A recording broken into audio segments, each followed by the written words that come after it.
Bueno, voy a responder a una especie de preguntas que me mandó mi hermana por mail, que yo le pedí que me hiciera un par de preguntas como creyente. Así que acá va la primera. No estoy seguro de que Dios no existe, porque el pensamiento científico se basa en no estar seguro de nada, o al menos cuestionarlo todo. Pero la persona que piensa con lógica no se lo cuestiona de esta forma filosófica, sino que le busca una explicación racional. Y dentro del campo de las probabilidades. Entonces sabemos que es mucho más probable de que un ser sobrenatural sea una invención mental que la causa o el origen del mismo universo.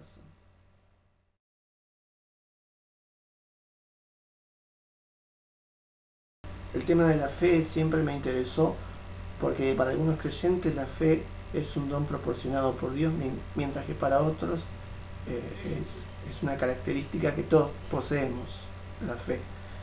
Lo más importante de la fe es que no admite razones, así que para entender la fe hay que destruir su propio concepto. Y esto es si hablamos de la fe cristiana, porque los árabes, si no me equivoco, usan la palabra fe también para voluntad, es decir, para ellos, para los musulmanes, la fe tiene un significado totalmente distinto.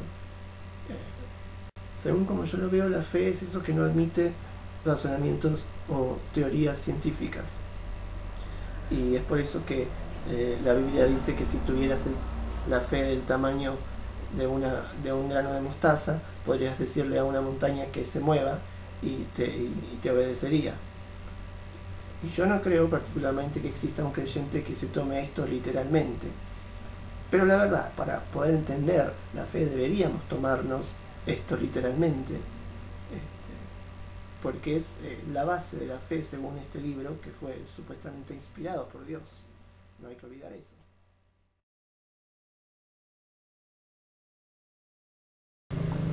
Otra contradicción que nos ofrece la religión es esta. Si bien Dios es un ser amoroso, misericordioso, justo, también es un Dios muy inseguro, que busca que todos le teman, que lo respeten y que le adoren constantemente. El miedo es el camino hacia la sabiduría, según Pablo, así que durante mi etapa de creyente fui extremadamente inseguro y miedoso, y en una mínima parte seguro de que estaba siendo observado, vigilado por un gran hermano o un Dios, y de que también de que yo era moralmente superior a otros, incluso cuando no lo era.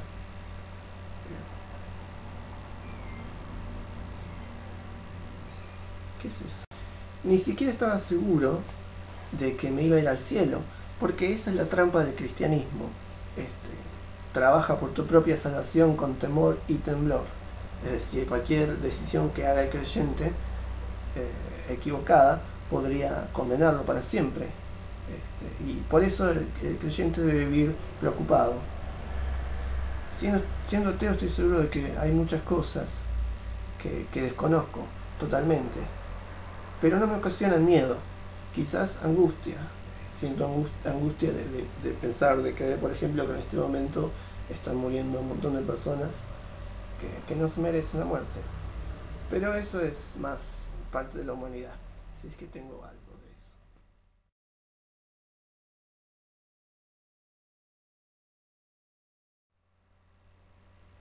Si hablamos del infierno cristiano, que es el de las torturas eternas, en realidad lo que yo sentiría es pena por los que van al paraíso, porque ellos son los que tienen que vivir una eternidad sabiendo que hay millones de personas torturadas para siempre, entre las cuales puede haber amigos, familiares, seres queridos. El verdadero miedo que yo tuve fue cuando pensaba que existía un lugar semejante.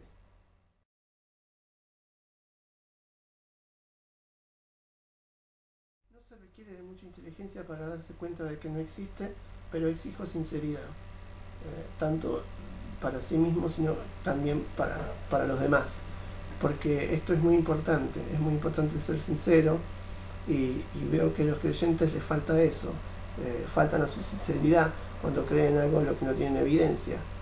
Yo mismo dejé de ser cristiano porque me sentía un hipócrita tratando de explicarle algo o hacerle creer a alguien algo de lo que yo mismo no estaba seguro. Entonces, también para llegar a convencer a otras personas, te lleva también a ser bueno en eso. Y sos capaz de hacerle creer a una persona en algo que no es cierto y que ni siquiera vos estás seguro de que es cierto. Entonces por eso veo al creyente como un mentiroso en potencia y por eso estoy en contra de él. Porque, bueno, pienso que su mentira de cierta manera la propaga, haciéndoles creer a otros que es real. La fe es lo que divide a las personas, es lo que le impide el razonamiento. Y es por eso que ataco a la creencia, porque al haberla vivido de dentro, puede identificar mejor sus efectos nocivos. El ateo no busca convencer a nadie, ni siquiera busca que los demás duden de sus creencias tampoco. El ateo, la mayoría de las veces, lo que hace es defender su postura ante un mundo plagado de supersticiones y de seres que condenan irracionalmente a la persona que no piensa o no cree lo mismo.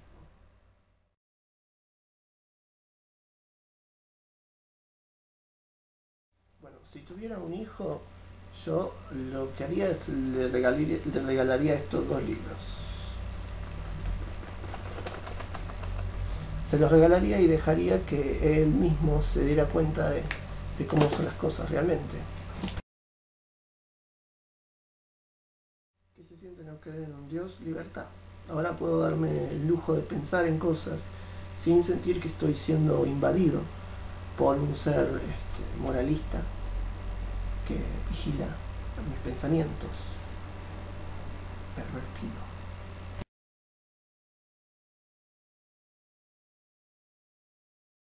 En realidad es un proceso que puede durar años y es difícil de desarraigarse de la fe, y es por eso que hay muchos ateos que hacen terapia y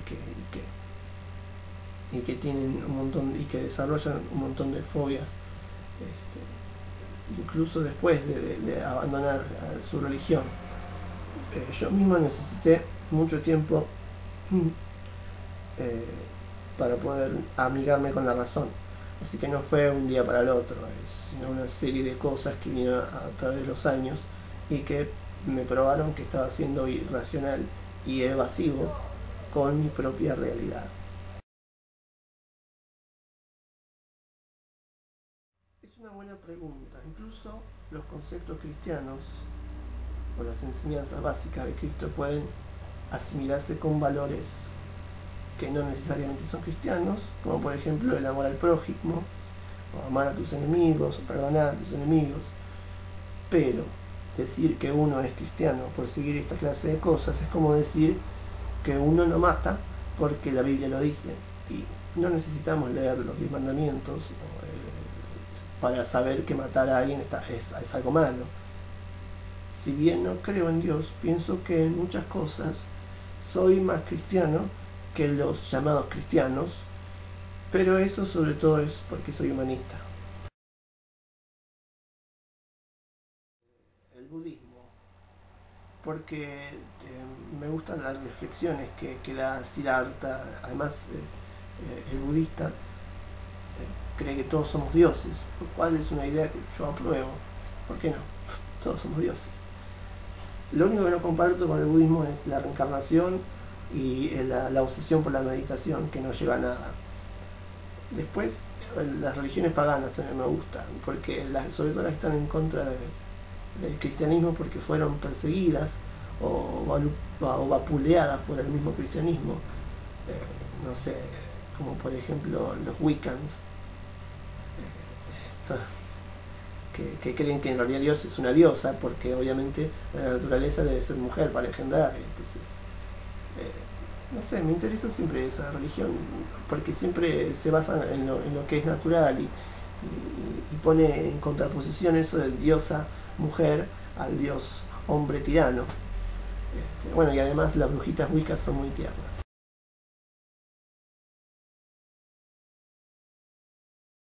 Si no creo diablo? Bueno, primero el diablo no es el que castiga, sino el que tienta, el que seduce y el que se alimenta del sufrimiento. Pero el diablo no tiene moral, o sea, no le importa recompensar o castigar a nadie. Ese es Dios, Dios es el que castiga, Dios es el que decide el castigo y la recompensa. Dios es el que te manda al infierno o al paraíso, no al diablo. Más allá de toda esta mitología, pienso que el único castigo que uno puede tener por sus actos es o por la justicia del hombre o por el remordimiento, es la justicia que se hace uno a sí mismo. Y por experiencia propia, para mí la culpa es una tortura que no se compara incluso con sufrimientos físicos. Así que por ahí lo veo, el castigo de las malas conductas es uno el que se autoflagela. Creer es diferente a tener fe, porque la fe es la búsqueda de un bien superior, mientras que uno puede creer en algo si tiene pruebas suficientes para saber que es real y no necesita basar su vida en ello. Por ejemplo, yo creo en la evolución porque gracias a que hay evidencias de que soportan esta teoría, pero no tengo fe en la evolución porque no busco que salve mi vida. Esta también es una buena pregunta. Todo creyente duda de la existencia de Dios desde el momento en que se hace creyente, pero intenta tapar esta duda con mentiras que le ayudan a estar más tranquilo. Y esto se va haciendo más grande cada vez. Uno necesita mentiras superiores para poder taparlo, para poder quedarse tranquilo. Pero uno en el fondo sabe que Dios no existe. Eso es algo. El universo, hay una teoría que dice que el universo surgió del trasero de Lady Gaga, pero no hay evidencias suficientes para afirmarlo. Bueno, Stephen Hawking, nuestro físico conocido y uno de los más brillantes de la ciencia moderna, explica que antes de que se originara el universo y de que se originara este tic, antes de que sucediera el Big Bang, antes de que estuviera todo a mayores temperaturas inimaginables y que todo estaba concentrado, no existía ni el tiempo antes, no existía ni el tiempo ni la materia. Y todo surgió de la nada. Y compara este evento único con lo que sucede a diario en nuestro mundo, que es estas partículas subatómicas que son llamados protones y que a través de un proceso llamado física cuántica pueden aparecer y desaparecer y aparecer en otro lugar sin ninguna razón aparente. Así que podemos afirmar de que el universo surgió de la nada, porque de hecho el universo surgió de algo mucho menor a los conocidos protones, a las partículas subatómicas conocidas. Por lo tanto podemos decir que surgió de la nada sin violar la ley de la física conocida. La razón científica de por qué no solo no es necesaria la existencia de un creador, sino que es absurda, es que nos hacemos dos preguntas. ¿Para qué sirve este creador si todos los sucesos naturales son producto de accidentes? Y la otra, ¿dónde existe? Debido a que un ente que es puro no tiene lugar dentro del universo conocido, en el que todo depende de la materia. Su forma y su esencia es inexplicable antes y durante, antes de originarse el universo y durante el universo. Es decir, no se puede relacionar el material puro, que es el creador, con la materia, que no es pura. Es decir,